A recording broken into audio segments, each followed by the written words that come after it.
If you look at H2O, H2 is hydrogen, O is the oxygen. That's what creates water itself. But there's a lot of fake hydrogen water out there. And there's different types of water. There's also dirty water. Most water we do drink is dirty, and our system is made to have its own internal ability to separate out the contaminants, obviously.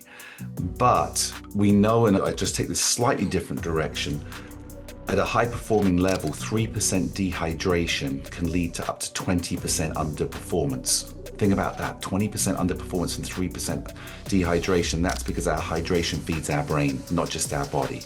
In fact, about 25% of everything we breathe is consumed by the brain, and it's same when we go to drink as well. As far as taking like salt in there, you don't want to do that all the time because you can over sodium the body, if that's the right way to say it, and that can cause a dehydration effect on its own. However, doing that is really... This week, I interviewed the founder of Born SuperHuman, coach and keynote speaker, Dan Metcalfe. We discussed the importance of mindset when it comes to high-performing athletes, along with Dan's pillars of health such as oxygen, sleep, hydration, exercise, nutrition, and overcoming challenges.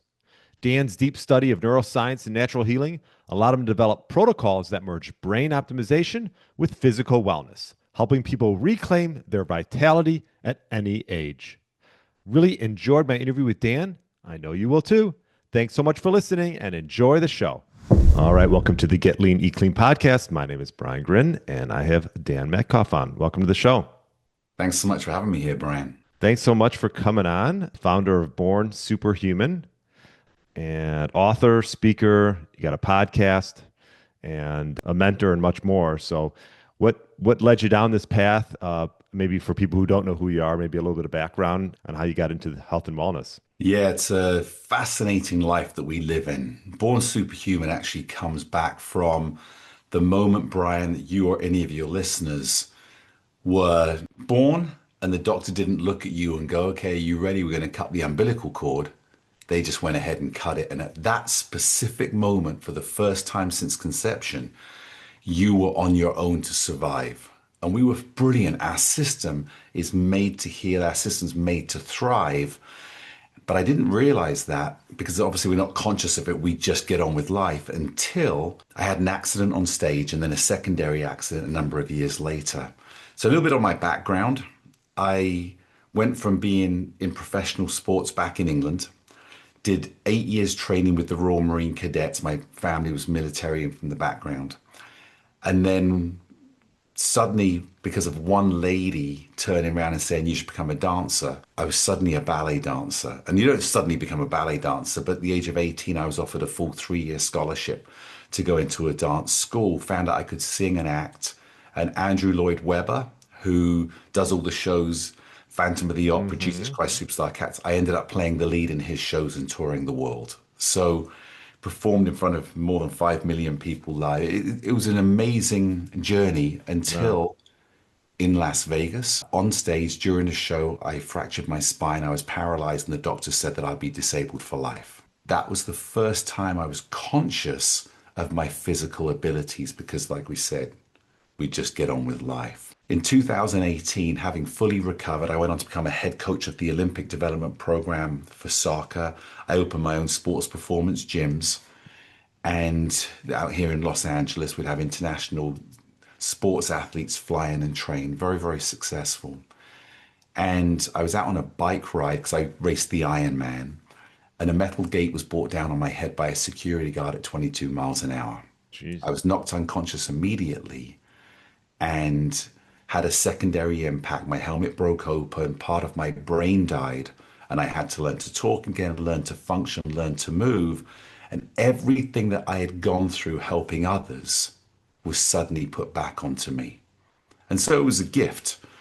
And that's really where understanding the human body, understanding the importance of mindset and commitment and discipline to ourselves to do what we know we should do became my personal journey, both for myself as an example, because it's very easy to preach to others, but also how could I help others understand before they went through a major accident to invest in themselves. And I know you wrote the book Born SuperHuman. When was that written? What year? 2024, it was last year. Oh, I oh. finally wrote it. It was one of those things we all say we're going to write a book or we're going to do something, and it just, drags on. But the timing was right, and I'd had enough experience having lived it and trained tens of thousands of people to say now it's not just a theory, it's proof. And how many years did you perform for? Well, I went on to movies, Okay. shot a bunch of movies out here, but on stage, about 8 years I was performing on stage. And then I switched over, went into movies, but I would still go back on stage when I could as well. Oh. Do you miss that doing that? I missed the stage, the theatre. It's funny, I left England, toured the world, done everything, thinking that if I went to Hollywood, I'm going to be this big celebrity and I'd have all the, movies and everything. I never got the satisfaction shooting TV shows and movies that I got on stage. So yeah, live performing and being engaged with an audience really has that energy that I feed off of and hopefully feed them. Yeah. And so the things that you learned from performing, how did that spill into like helping? I know you said you opened up a facility or helped with athletes were these Olympic athletes? Yeah, I trained everyone from world record holders to Olympic athletes to my specialty was really soccer, football back in that was my background. And how can we get the highest level of performance with the talent that we've got? And people will say, well, you're just talented, but I have that 2% factor. That's our character, our courage that would turn around and say, this is what I should be, but how can I exceed? Because there's a saying, people say, just be the best you can be. Well, the only way you can find out to be the best you can be is by trying to be the best, because we can settle under our highest level. So if you're if you settle for second, you can never finish higher than third because somebody is still chasing first. And I'm talking about in the game of life. So challenge yourself. But the lessons that I learned on stage was rehearsals. You've got to practice. If you want to have the greatest performance, you've got to invest the time into the end result that you're going for because the journey is often much better than the result you get to. It's putting in your own work. It's making sure that you get onto schedules and you commit to them because everything you remove will end up coming back to bite you later. Or if you're doing something wrong, removing it will come back and reward you later. What would you say? I mean, working with like high performing athletes, like what sets the great ones apart? I know this gets talked about a lot, but I mean, I grew up in Chicago, so we've had some great ones here, Michael Jordan and so on and so forth. What would you say like sets the great athletes apart? Yeah, it's really interesting. There's studies that have been done, and I'm a huge believer that when you get to the highest level, athletic ability is not the determining factor because they're pretty much all good. And I got to work with Mike Ditka for a little while, which I know you'll be very Mm-hmm. aware of there. And then Willie Galt. I don't know if Mm-hmm. you know Willie Galt, so I worked Sure. with him. And when you look at the lowest or the low performing professionals that don't stand out, but they made it, and you look at the highest performing amateurs that are way more talented, the difference between a low level professional and an amazing amateur is really decision making because the decisions you make will determine the outcome, both getting onto the field of play and also whether you actually get to be a good performer on the field. A lot of times amateurs will look and say, I've got to be special all the time. I've got to keep proving myself. Whereas I'm a huge believer, simplicity will reveal the moments of brilliance. I'll say that again. Simplicity will reveal the moments of brilliance. If you're always looking for that special moment, you'll never see it. Mm-hmm. And then you're forcing it. But if you turn around and just do what's right, do the simple, think tactically of what you're doing, that moment to show your individual brilliance will emerge. Yeah, I mean, you see this like high level performing amateurs that don't quite make it, or you see individuals that even like let's just say that come out of the draft, the NFL, and these all these professional scouts are scouting these guys, and they don't even know if they're going to make it, and it's like it's such a fine line when you get to a certain point for high level athletes, and I'm a big golfer, so I there's a fine line between being really good and just being like great, and it's an interesting topic. Yeah, Johnson used to come and work at my gym Wow. and train there, and it's a very specific mindset. And if you look, we're all in the game of life and we look at high performing athletes, but all of us have that potential. And within the seven pillars that I have for natural health and exceeding expectation, mindset is one of them. And when you watch those high performers, they're so focused when they train because they know that they're training for a reason. Hmm. And Yeah, I was it's gonna. just incredible when you look at their daily routines and discipline. And there's a saying that I love, the magic we seek is in the work we avoid. The magic we seek is in the work we avoid. We know we should be doing it. And yet, for some reason, because we don't enjoy it, we don't want to commit to it. I used to say, if you want to be a soccer player, you've got to love to run. And if you don't love to run, you got to pretend you love to run because you can't get around it. So if you want to be a pro, do the work and find a way to understand you have to love it because it is part of what you want to achieve. Do you find like some athletes just burn out? And I know one of your pillars is it recovery or mindset, exercise, nutrition, sleep, hydration? Yeah, sleep, I would call that recovery, right? Like you see that sometimes where athletes are like obsessed with something, but then they just become sort of burnt out. Yeah, I think it depends on seeing the big picture because often they'll isolate something that becomes obsessive. And then you either get bored, like you said, you're burnt out because it's no longer serving your energy. Hmm. And so much of that, as you said, Brian, is because we're not recovering. We don't take time to step away. I'm a huge believer in youth of cross training. We're so obsessed these days, especially, and I think a lot of burnout at the younger ages comes from parental push rather than personal passion. And we see that in all sports. But I think at the higher levels, I'm seeing this transition of celebrity over passion. And a Mm. lot of that's down to, I believe, agents, Hmm. pressure on commercial exposure. When you look at the greats of all time, they weren't out there focusing on other things as part of their glory.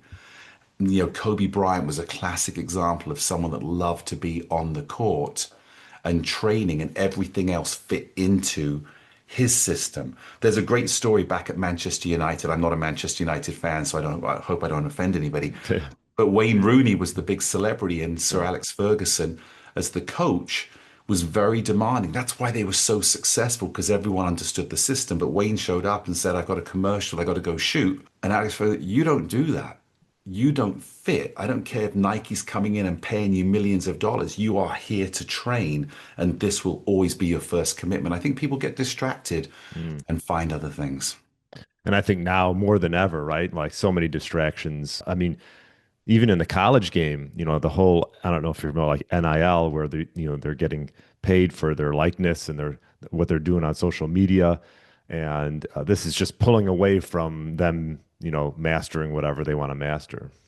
Yeah, think about most players would mature and start being their greatest self between 26 and 30.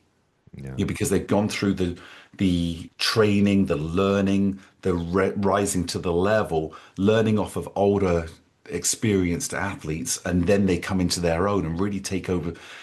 Maybe 26 to 30 is what I believe in soccer, where now you're looking at these great kids that between 18 and 22 are doing unbelievable things, Hmm. and then they disappear by 23. You don't see them anymore. Yeah. And there's very few that last because they suddenly, I had a bad game, I'll go buy myself a new Lamborghini, I don't feel good. All these different things instead of get back on the field. And it's hard because that's the way society's gone. And it's very easy for me to say when I was younger, it's the worst thing. We used to do this. Well, we're living in a different world, but how do we navigate that world to continue to allow talent and passion to flourish later? Yeah. And so, do you have any good stories of some athletes you've worked with, or just you've had lot of life experiences? Any good stories stand out? I got so many stories of all different ages. Things taking a 12-year-old soccer player, Danny Barrera, who my team beat his team 13 nothing, but I saw this incredible talent, even though he didn't shine that day. And I said, come play for my team. By the time he was 15, he was the number one ranked soccer player in America in his age group, went to the US national team. And went on to play professionally as well.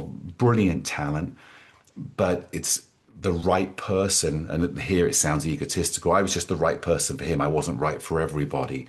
Mhm. But finding the right mentorship. Then when you start getting into high performing players, there was a guy called Michael Lahoud who played in the MLS. He went to the championship, played for a number of different teams from Philadelphia to New York Cosmos to captain in Miami.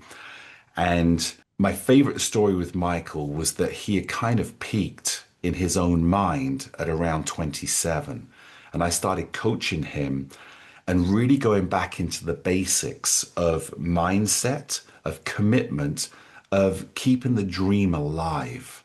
And he was fantastic. I remember he called me he was with the New York Cosmos at the time. He had been taken on, this is into the old NASL, North American Soccer League. And he called me on a Saturday and said, Dan, I've just been transferred.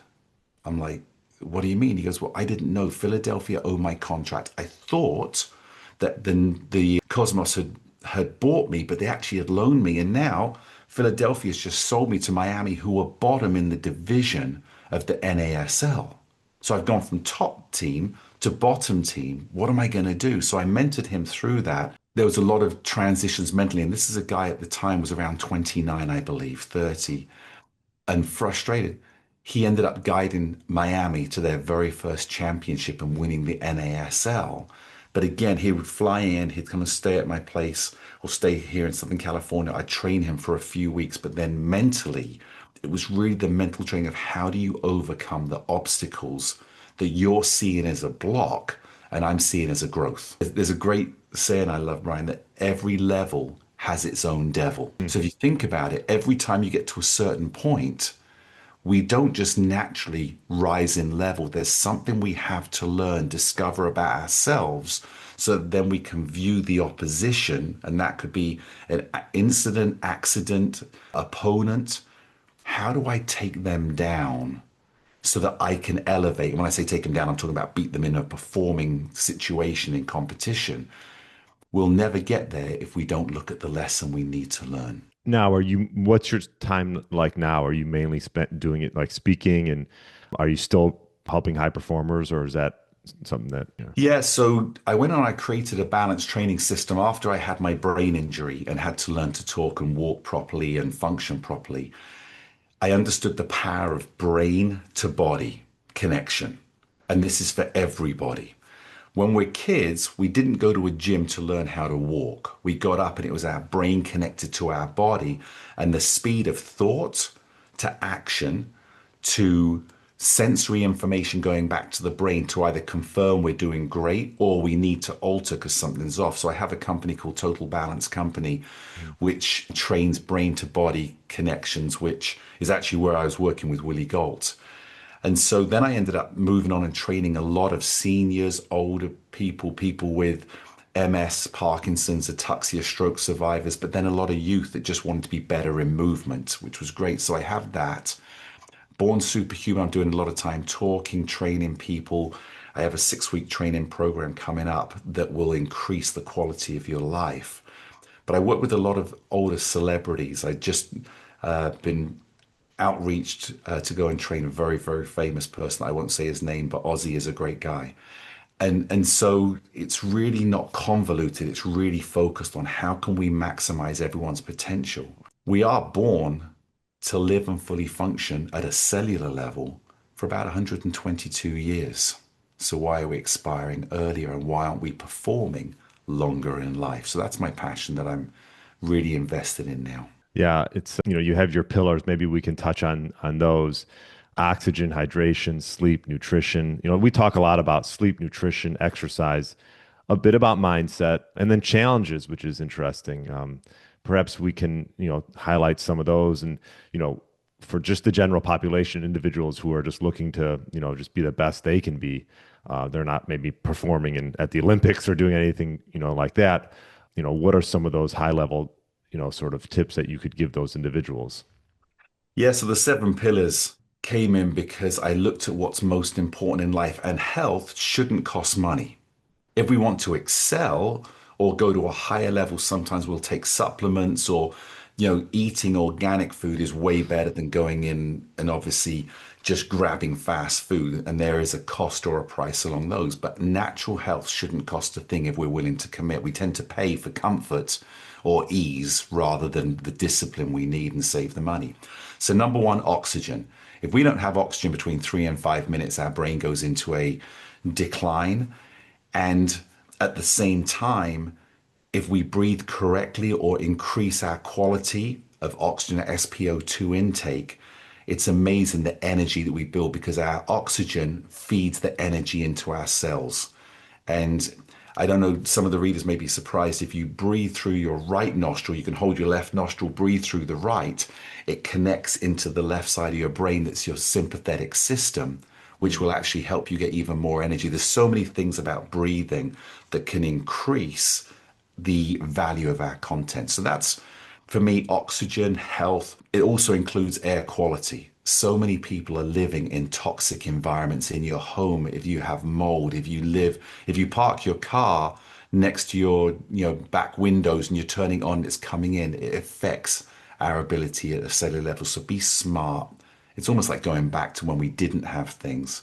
We were still good. Second one, hydration. This is probably my biggest one. Mm. Most people don't realize that they're underhydrated because the body is brilliant at adapting to the situation that we're in to survive. A study just came out that said that 75% of adult Americans are in a chronic state of dehydration. 75% in a chronic state. That means we're underperforming in everything we're doing because when we're dehydrated, the oxygen can't get around the body as easily. Our body has to work harder to go. And part of the reason is we're either not drinking healthy drinks, and whatever goes in, if we're taking these high caffeinated energy drinks that are making up for lack of sleep, lack of recovery, we're faking our body into a system that will catch up with us. If you have any questions, just jump in Yeah. because I'll just No, move I was on. just I was just a couple thoughts. For one, it's interesting the oxygen one. I bought these nose strips and I was like, oh, I've always seen them and I've had some issues with some snoring, so I'm trying to work on that. But so I bought mouth tape and I bought nose strips and put those on at night. And it takes a little while to get used to, but what I noticed with the nose strips is, I mean, my level of oxygen intake from my nose so much better. Like I never even knew why everyone would wear, not everyone, but why people, athletes you'd see would wear them. And now I can understand. And we all know the importance of, breathing through your nose versus your mouth. Is that something you worked on or you talked about with athletes and stuff? Yeah, I tend to do a lot of nose breathing in recovery time. Mm, When we're at high exertion, it's about getting the oxygen in. So I'm a big believer in dual breathing. Try and get both your mouth and your nose going. When we're working at 90 to 100% max sure. heart rate, do it. When you're wanting to recover, nose breathing, I found encourages more of an intake and often a deeper breathing as well. Yeah. And then hydration. When you talk about hydration, I mean, some of that can come from the foods we eat, right? Like if we're eating obviously, fruits and vegetables, you're getting hydration that way as well. But drinking, is that more so around like mineral water and things like that, or like, putting some salt in your water? Because I know that like just water, I mean, obviously you want a quality water, but hydration is, more than just drinking water, right? Yeah, there's different types of water. There's also dirty water. Most water that we do drink is dirty, and our system is made to have its own internal ability to separate out the contaminants, obviously. But we know, and I just take this slightly different direction, at a high performing level, 3% dehydration can lead to up to 20% underperformance. Think about that, 20% underperformance and 3% dehydration. That's because our hydration feeds our brain, not just our body. In fact, about 25% of everything we breathe is consumed by the brain, and it's same when we go to drink as well. As far as taking like salt in there, you don't want to do that all the time because you can over sodium the body, if that's the right way to say it. And that can cause a dehydration effect on its own. However, doing that is really good. You can just put a piece of salt, Celtic salt or pink Himalayan salt or something on your tongue and then just saw that it does help. But I'm a huge proponent for hydrogen water. If you look at H2O, H2 is hydrogen, O is the oxygen. That's what creates water itself. But there's a lot of fake hydrogen water out there. And the pH stands for potential hydrogen in water.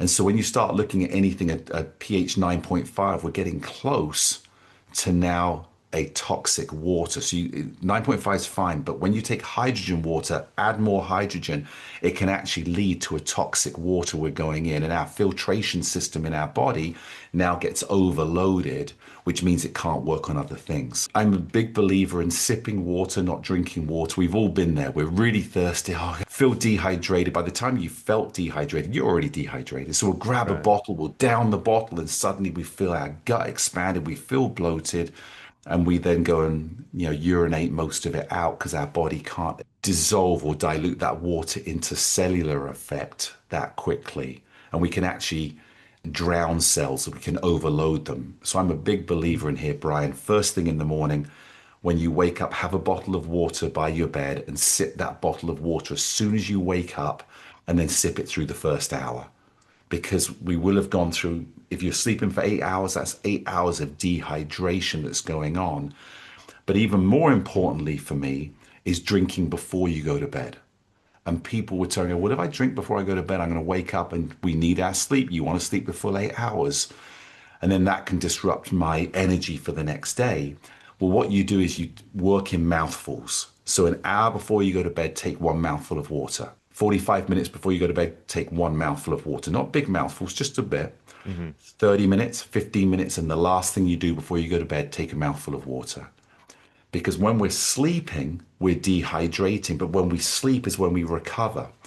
If I break it down even more, our blood will thicken when we're dehydrated, which means that now it's harder to get the oxygen, which is our life force, around our body. And when we sleep at night, that's when the brain detoxes. It's when it takes its memory of the day, puts it into different areas. But people don't, I've only recently discovered that when people sleep, it's the only time the brain actually flashes completely on and completely off, because normally it's firing all over the place. Mm. A bit like, Christmas tree lights going on, off, on, off. We still don't know why it does that. But there is a moment when we sleep that the whole body is put into a paralyzed state just for mini seconds. But that's when we freeze the body. The brain goes, I can go to work. But it also is where it fixes the body. Now, if we are dehydrated when we sleep, the body is now working really hard to try and pump that oxygen around the body. So the thicker our blood, because we're dehydrated, the harder the body works at night.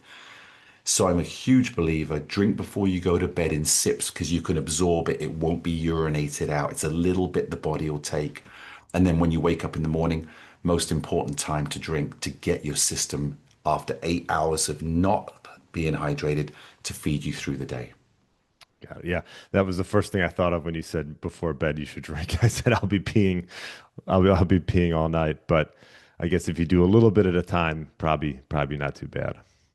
Yeah, and your body will adjust to it. But again, I'm talking just a mouthful. Like you said, we can get hydration from food without a doubt. We just have to understand that still has to be broken down and shared rather than immediate uptake within the body. Okay, we've hit three of them. Nutrition. This could be the wide gamut. I've had a lot of different, guests on the show talking about nutrition, and what are your thoughts around that? And for high performance. Yeah, well, this is a really tough one because everyone's different, and this is where we get so many opinions. Right. I would suggest if anybody's interested in finding out what they should be taking, to get a DNA test. We're all different.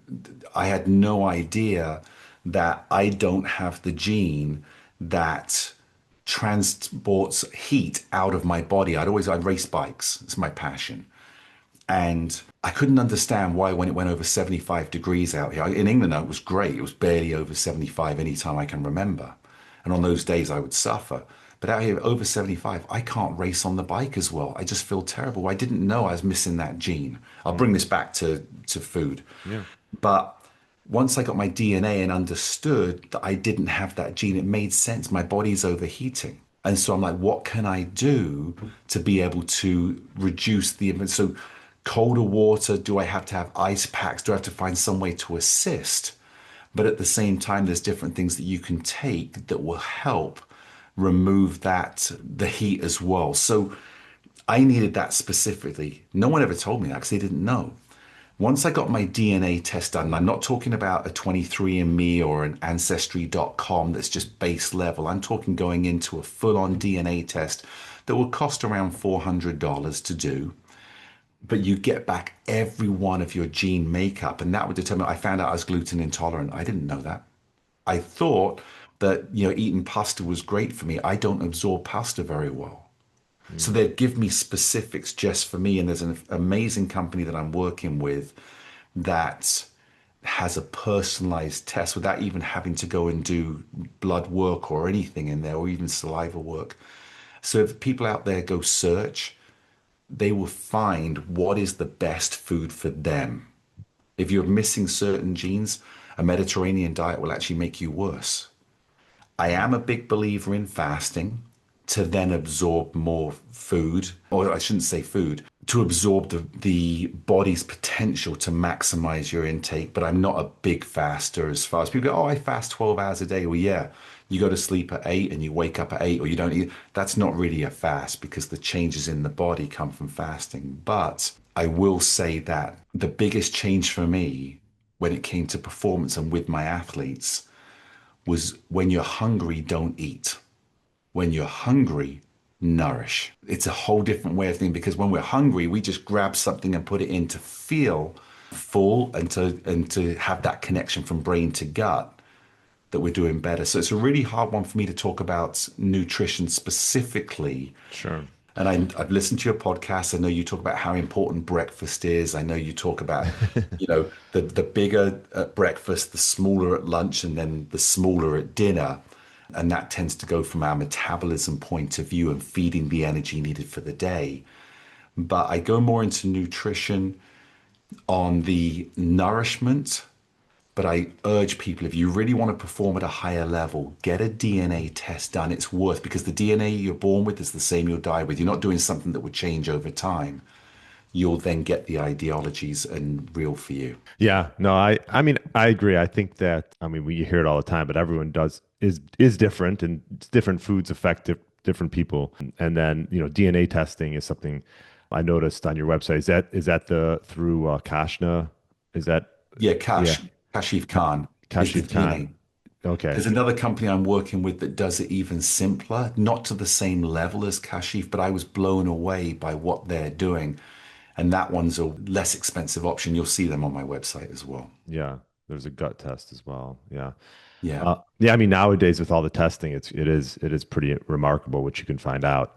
And yeah, I mean, nutrition wise, I mean, people are wanting like the magic pill or this or that, and I think a lot of it just comes down to self experimentation and just figuring out what works. I mean, I've changed things up numerous times throughout the years, and when I have clients, it's not always just like a perfect system right off the bat. You got to sort of explore and see what works best for that person. Yeah, I think there was so much convoluted into sales as far as it's all marketing, it's all money, and you Right. see these fads that come in, and this is the sale.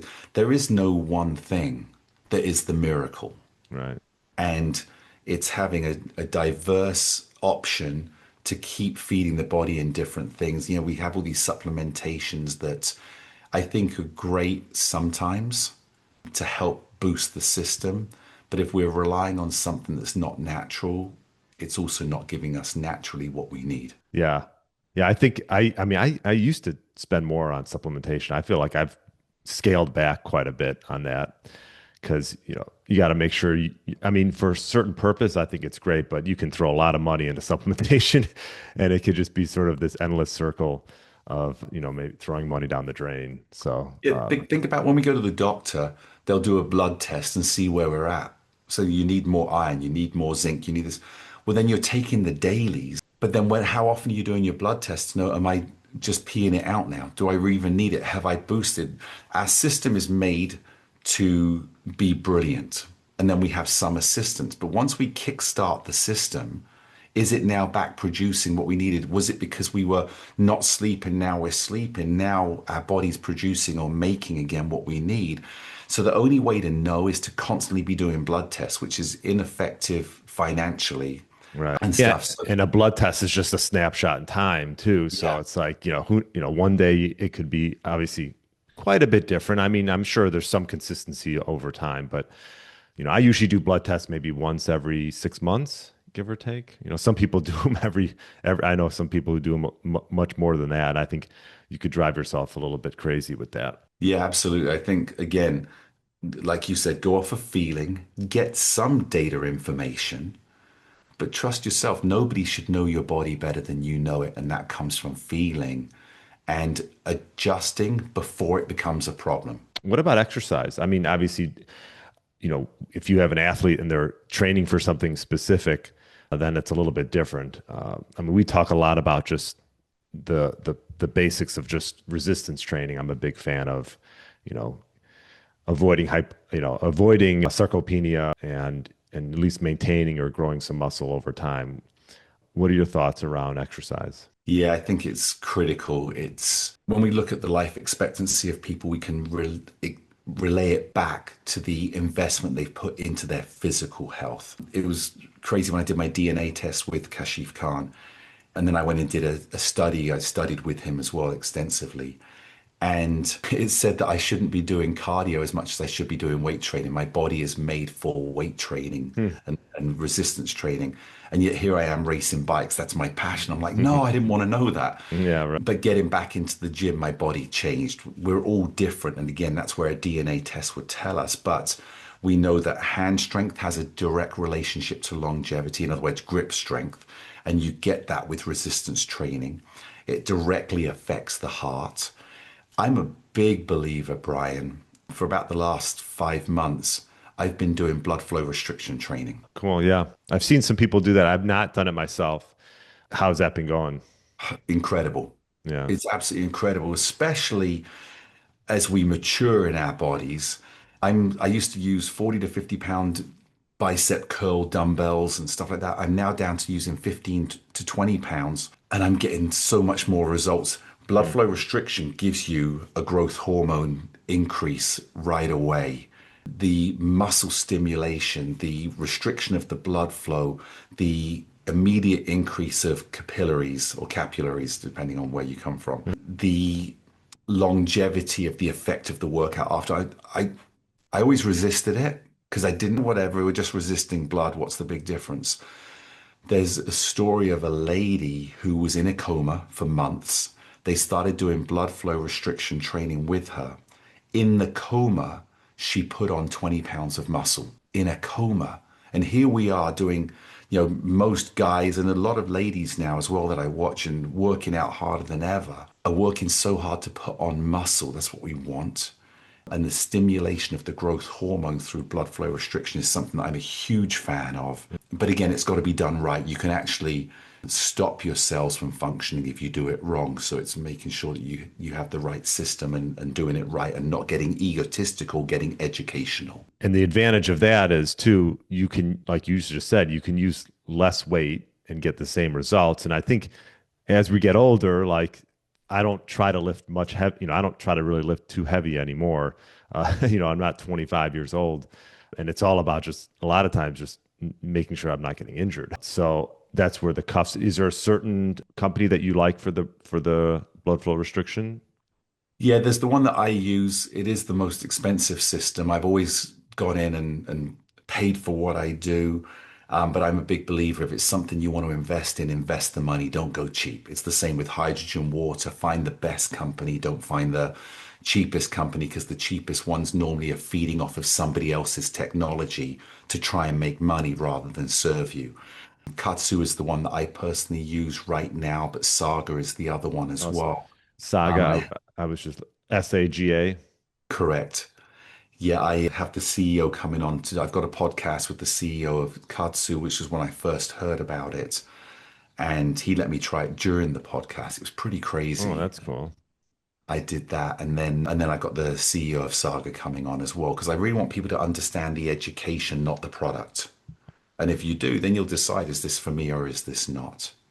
Yeah, I go down to Florida quite a bit, and Paul O'Neill he used to play for the Yankees. I don't know if you're with baseball, but they won the World Series winner. He's been the All-Star games, and he's in his 50s, but he looks great, and he swears by blood flow restriction. He's been doing it for a couple years now. Yeah, I'd encourage anybody of any age, if you really want to, you don't have to do it all the time, because I Right. think it's sometimes good to go and just have those workouts where you let go. Because when you're doing blood flow restriction, your muscles will be so pumped up that it's actually not painful in a bad way, painful in the way that we try and work with heavier weights, as you were saying. We want that ego. But again, it will increase your oxygen intake as well, which means that you can recover quicker. It's great for recovery, not just for when you're working out. I'll be here sitting at the computer working, and I'll have my, leg blood flow restriction straps on and know that I'm getting a recovery and an impact while I'm sitting here working. Yeah, I'm gonna check out. I was just looking up Saga. Looks like a pretty top high end, nice product. Yeah, I just partnered up with, I shouldn't say partnered up with, I'm working very closely with Dan Solomon, who's the president of Mr. Olympia.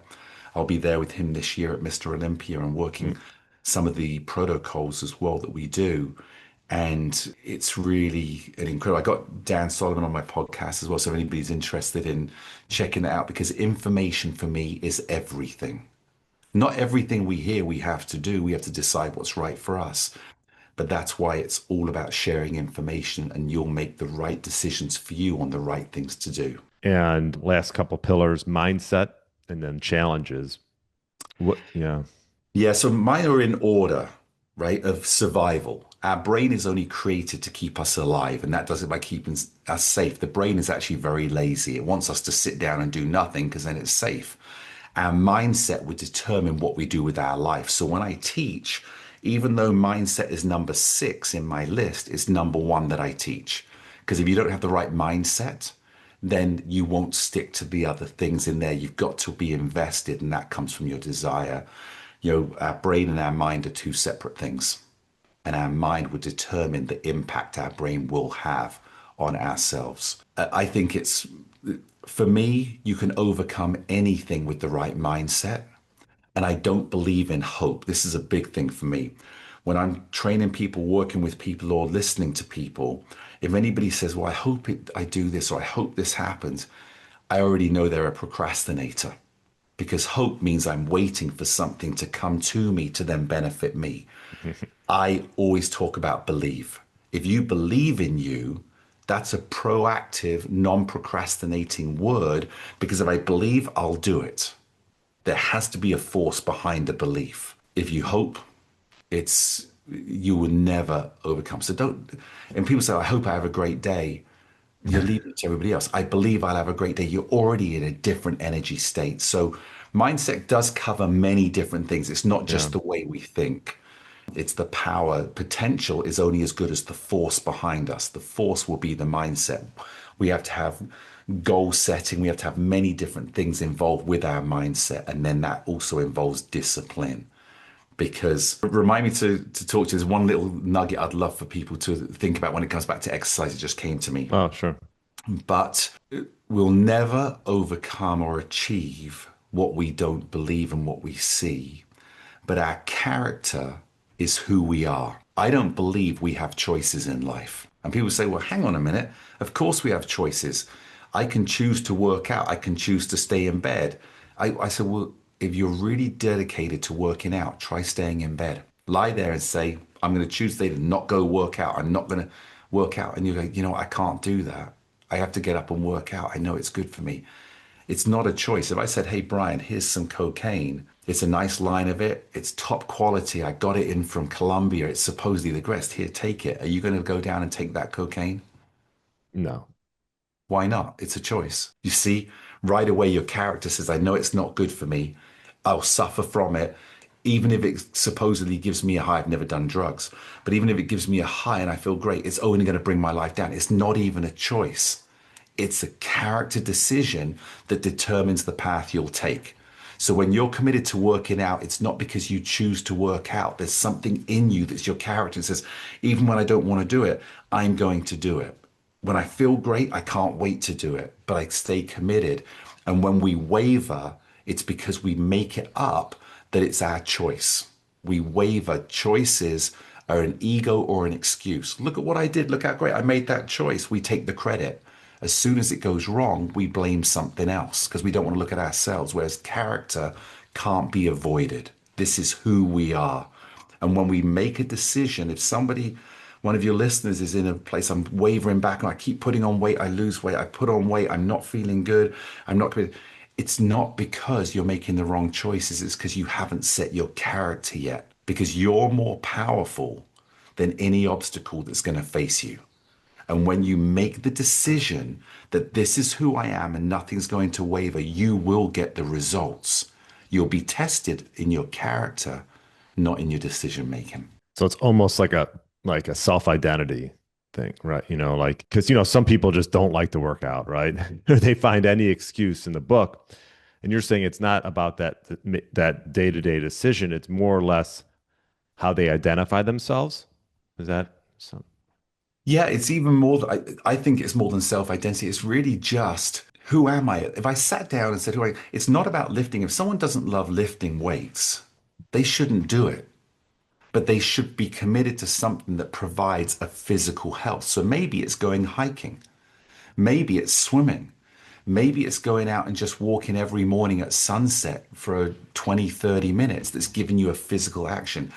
When you sit down on the sofa and say, I'm not going to, I don't care anymore. I should be doing it, but I'm not committed to me. That's not a decision. That's a character. And I'm not here to criticize your character. I'm here to say if you want to have the best in life, which will come onto challenges, you have to have the character to say, this is who I am, and no one's going to waver me away from my pride, self love, which is not selfish, and be everything that I'm born to be. And a lot of it comes from laziness or lack of confidence, but lack of confidence is a character trait. How do I turn that around? By going inside of me and saying, what are my non negotiables? What are the things that I will be proud to stand here, even if everybody put me down for it? Because misery tends to love company. And when we step outside the box, people pull us back in, not because they don't want us to succeed, because we're exposing them.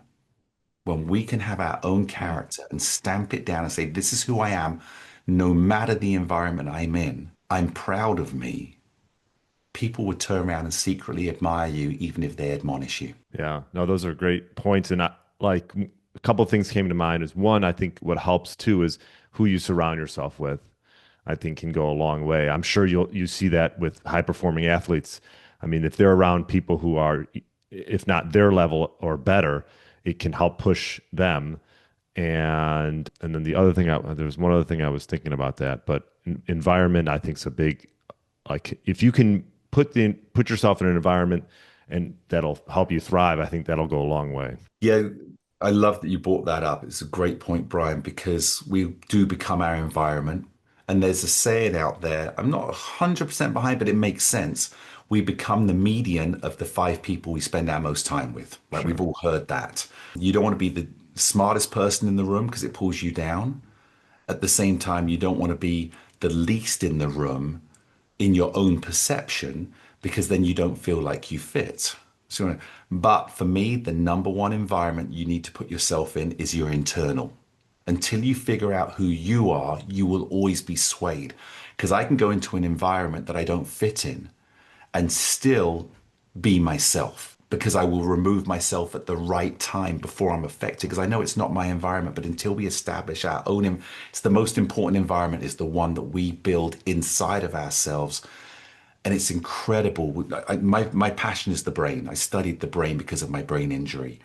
And mirror neurons, these are the things when I talk to you, Brian, when you connect with someone, when we look at someone, we're walking down the street and there's someone really angry, we feel that off of them and it sometimes can pull us down. So I'm very conscious of my mirror neurons. If I see someone not full of energy, I raise my energy. And Mm-hmm. even if I make contact and I go, good morning, as I walk by them, I notice they're a little shocked.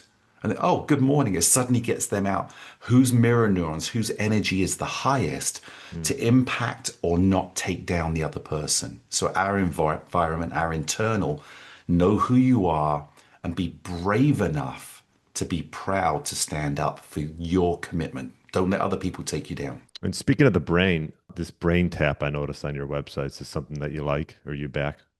Yeah, incredible. Dr. Patrick Porter, he is a guru when it comes to brain science. And he created this headset that Okay. includes light therapy that will give you binaural beats. It has different frequencies because our brain is made up of different frequencies. We've got alpha, beta, delta, gamma, theta, different brainwaves, zeta brainwaves that are in there. And our sympathetic, which is our stress system, and our parasympathetic will go through different changes during the day. And after my brain injury, I met with Dr. Patrick, who then saw the system that I had built, brain to body training. And he used my system. I tried his. It was fantastic. It's great. Helps with sleep. But even more during the day, it can take you out of a stress system, your sympathetic system, into a parasympathetic system, which allows you to think clearer and not let emotions and stress take over. It does much more than that, but I have the system here. I use it. I actually do brain training where I could sit here with you, Brian, and I could put these electrodes on you. I could see exactly how your brain's functioning, Hmm. tell you what different, whether you're in a parasympathetic state, whether you're in a stress state, and then I could have the brain tap change the way your brain slowly is functioning to give you better function. It's dynamic, but I don't sell products. That's one thing I want to say in here. I only promote what I use with athletes, what I use with my family, what I use with regular people. But if I'm not using it myself, I won't promote it. And I buy everything Hmm. myself because if I'm not willing to pay for it, why should anybody else pay? I don't, nobody can buy me to sell a product that I don't believe in. Yeah. Interesting. Yeah, I'll check that out. And then you wanted me to remind you of the fitness. Yeah. So this was what was fascinating for me to learn because it was against what I always believed. And again, going into the brain and what we're discovering changed this. Have you ever heard of muscle memory? Okay. Yes. There's no such thing as muscle memory. Right. And people will go, well, of course there's muscle. I was a head coach on the Olympic development program. Of course there's muscle memory. I did it my whole life from being a dancer to lifting until I started studying into the brain. A muscle on its own can't move unless it has an electrical stimulation. That comes from our motor neurons, which start with our thought process of what do I want to do? Then it goes into our motor cortex. We have our upper and lower motor neurons that then fire together, that then say, I want to straighten my leg. There's an electrical impulse, and the muscle then contracts so it straightens. So if that's the case, then what we don't have is muscle memory because it can't do anything without an impulse being sent. So where does that come from? It comes from neuron memory. Our neurons, by Hmm. consistently having that action and connecting the thought to the action, now impulses. The more we practice it, the faster the muscle can get. Now we have muscle consistency or repetition of doing the same thing that can make us better. So, I play darts with my girlfriend, was, constantly throwing those darts. There's an action that's repetitive, but it's the brain neuron memory and directives that are creating that action. So our strength comes from challenging the muscle, but our repetitive motion comes from the brain telling the muscle what to do. And we adapt and adjust if something isn't right, which means we're sensory in the brain. Information is now changing how we're telling that muscle to place itself or react. So if we break it down and look at it and say, if we don't have muscle memory, we've heard if you don't use it, you lose it. If we don't train, we get worse. That's the muscle strength. But we're also taking away the messaging from the brain to the muscle. So really do things that challenge the brain to constantly be aware. So I see people in the gym all the time. They'll go in there, they'll do their bench press, they'll do the stuff. They're not even thinking. They're listening to music. They're totally inactive.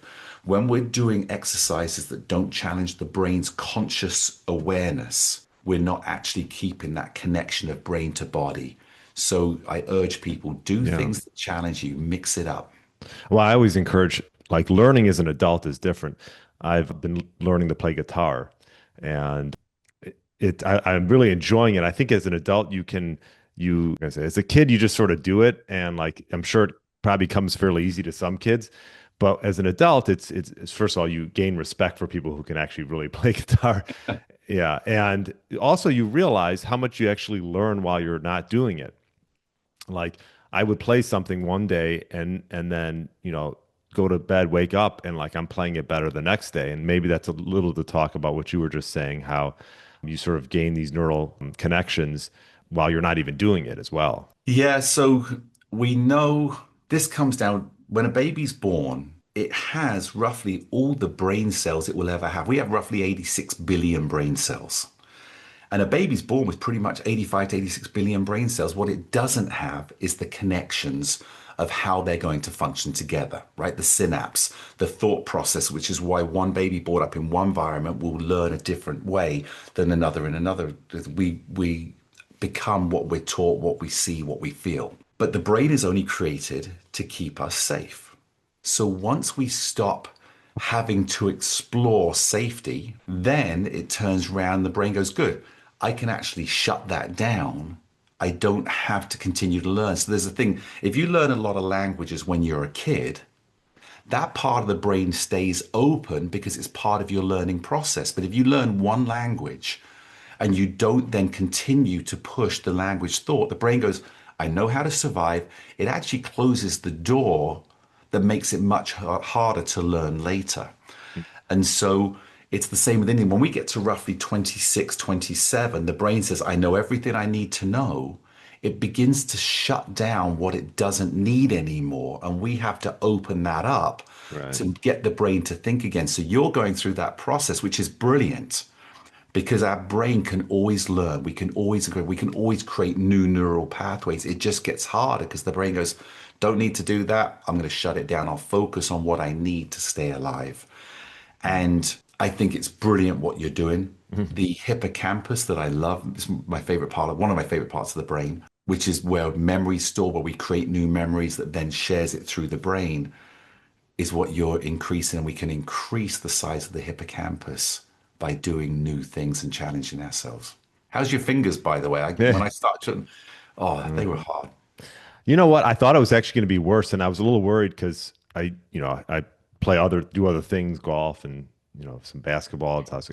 But your fingers adapt, you get used to it, and I just try to practice a little bit every day, so it's not like I'm playing for hours. But yeah, I always encourage people to learn things as an adult. I think it's a neat sort of it's a different experience than because I used to play some music when I was younger, piano, and it's just you don't appreciate it as much, I think, when you're younger as opposed to, as you get older. So, Yeah, yeah. and keep doing it. Never stop doing it. Even if it's a new exercise in the gym, something you got to think about. Right. Dr. Daniel Amen, who obviously is a brain specialist as well, talks about racket sports as being the best for the brain. Hmm. And I certainly wouldn't go against Daniel. I trust and believe what he says. It makes sense, everything he says. And I love table tennis because it keeps us constantly changing. There's no repetition exactly the same Yeah. that's going on. So I encourage people to get, whether it's handball, whether it's just throwing a ball against the wall and catching it, anything to do with hand, foot, brain coordination. I strongly, even if it's just 2, 3, 4 minutes a day, get out and do it Yeah. because it's great for your brain and movement. The other thing in here, Brian, is with exercise, they say that was it 70% of people over the age of 30 will never sprint again. I think there's something great about getting that sudden increase. There's a direct payoff. And I do a lot of treadmill training, very different than I've seen other people do. I created this for the MLS soccer players that I was doing as testing and training. But learning how to get on and off of a treadmill while it's moving and then increasing so you can do 10-minute sprint, I mean 10-minute, 10-second sprints, 6-second sprints, even 2-second sprints just to get it going, I think is really important for health, everyday health, because we never know when we have to make a sudden acceleration movement for our own safety. And falls over the age of 50 are the number one cause leading to death in seniors. Yeah. Yeah. We've talked about some, doing some high intensity, like intervals, or I had, his name is escaping me, but we talked about like high intensity repeat training you can do where, quick sprints of, it could be on treadmill, potentially maybe even on a bike. I have a Rogue Echo bike, which is like a more of a CrossFit bike. It's the one with the fan on. The thing's really tough. And you could do like 6, 8 second sprints, rest, but the rest and the recovery is just as important, making sure that you can come back just as strong and not, cause burnout from that. But yeah, it's something I have to remind myself to do because it's not easy, and sprinting, not everyone has access to that, but you can do sprinting in all different kinds of sort of forms. You could do it in the pool, you could do it on a bike or a row machine. I think that's a good tip. Yeah, I think that there's a saying that I love, which is aging is the excessive pursuit of static comfort. Yeah. Aging is the excessive pursuit of static comfort. In other words, we like to sit down and do less and less because it's comfortable. And again, the brain wants us to do that. It keeps us safe. But I'm a huge believer to challenge your system, like you said, push in, recover, and then maybe the recovery time becomes shorter as we go. And we're not talking about excessive, we're just saying you want to feel that challenge, which brings us onto the seventh pillar. If you're not challenging yourself and feeling the benefits of success, you will stop pursuing greatness. And people say, well, when you age, what's greatness? Well, greatness is being able to do whatever you want to do. And that only comes from challenges. I'm a huge Mm. believer, as I said, there's mental challenges, physical challenges, emotional challenges, and people will look at spiritual challenges as well. Set the goal the highest. Go for the biggest dreams. When we were born, we unknowingly signed a societal contract that said this is where we are and who we are. And when we stepped outside that box, when we challenged the system, we got pulled back in. We didn't even build the walls. What we're told is, so when someone says, oh, I'm 60 years old, people say, oh, then you should be retiring. Oh, then you should be this. Oh, you should be declining. And again, we talk about age living to 122 at full ability. We're not talking about full speed, we're talking about full ability. And we see all this stuff with blue zones and coming out now. Well, it really comes down to our cells and the telomeres at the end of the cells and how they get worn away from what we're doing to abuse ourselves or strengthen them up. But it's also our mindset, which says, well, I'm just going to retire or I'm just going to stop.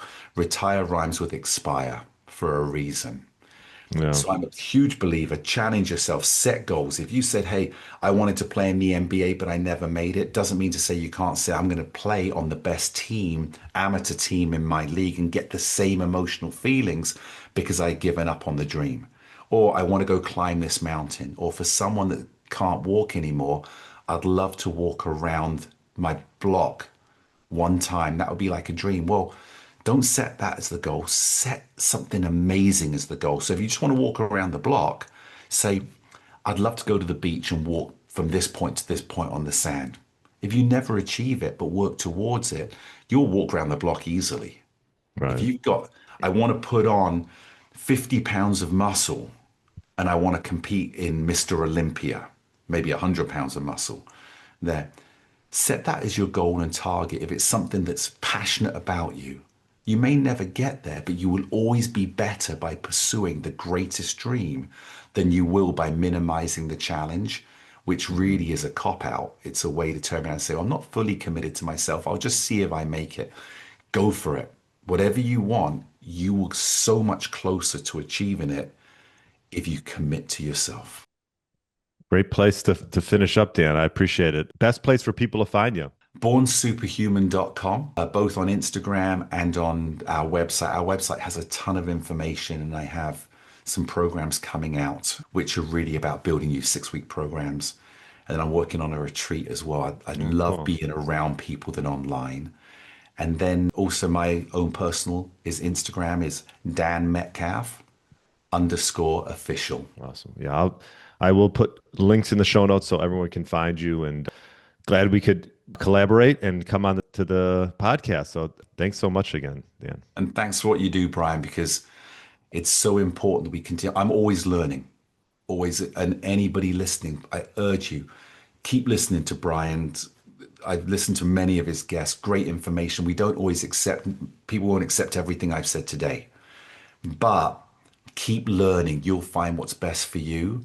And my wish is that everybody lives a life they're proud of and love waking up to every day. Thanks, Dan. Appreciate you coming on. Thanks for listening to the Get Lean, Eat Clean podcast. I understand there are millions of other podcasts out there, and you've chosen to listen to mine, and I appreciate that. Check out the show notes at briangryn.com for everything that was mentioned in this episode. Feel free to subscribe to the podcast and share it with a friend or family member that's looking to get their body back to what it once was. Thanks again, and have a great day.